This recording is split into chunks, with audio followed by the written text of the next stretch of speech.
ni jambo analohitajia zaidi kuliko chochote pale maiti.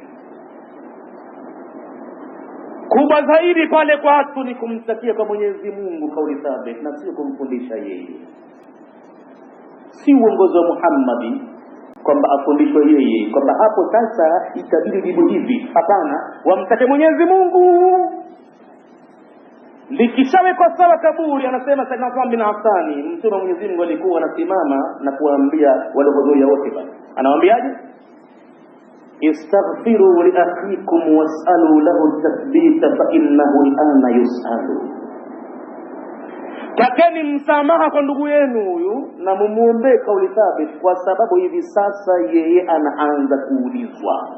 Na kitu kikubwa anachohitajia sasa hivi huyu ni kuipata kauli thabit. Statement zake mara 3 ziwe zimekwenda on the dot.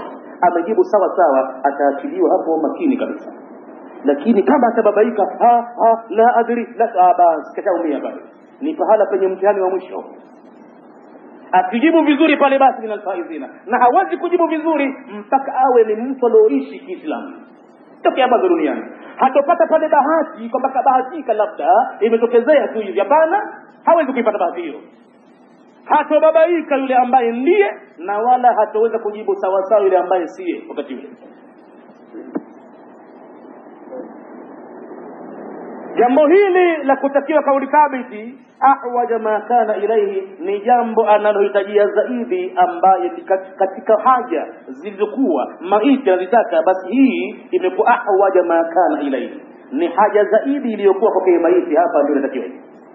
Thumma, kisha baada ya hapo mtume hajesha uongofu wake kufundisha kwa maisha bwana, hajesha bado. Yataahadahu, anajizoesha mtume yeye mwenyewe biziyarati ila kabrihi, kwenda kuzuru kaburi la maiti huyo siku baada ya siku. Na akifika pale kaweka sunna maalumu, wasalamu alaihi, kumtolea salamu maiti yule, wadua lahu, na kumuombea. Angalia vizuri, na kumuombea, sio kumuomba.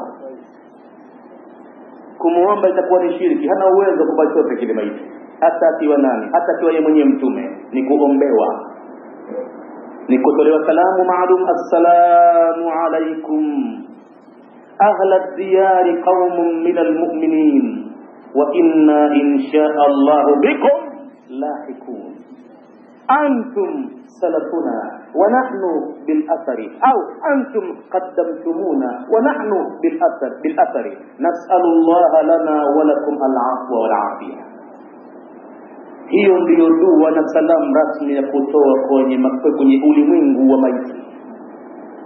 Na Mwenyezi Mungu mwenyewe yupo anawafikishia salamu zile na kuwaambia hizi ni salamu za fulani bin fulani, mwamtambua, na kwa hivyo sasa anakurehemuni hivi sasa.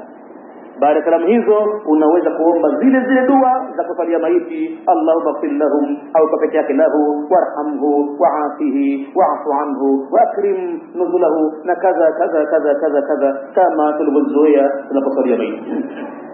Na zote hizo zitakuja kwenye kitabu moja baada ya moja.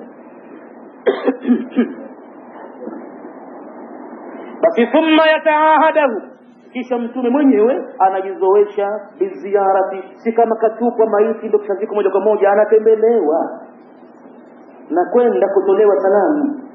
Na mtume akasema kama atakuwa mtu kafiwa na baba yake na mama yake, au mmoja katika wawili hao, anafanya ziara kila siku ya Ijumaa kwenda pale kumwombea dua na kuwatolea salamu. Anasema mtume, kwa hakika ninachukua dhamana mimi kwa atapata maghfira kwa Mola wake na kuingia peponi, na duniani mambo yake yote yaliyomtanza huenda ikawa sababu ya kuyatatua ni hayo. Maana yule aliyefika mbele ya haki kule, wallahi kila wakati hata mwanangu anikumbuki vile hivi ndo atakuswali haswali, maana amali zote anafikishiwa mwenyewe za watu wake, hususan damu yake mwanawe.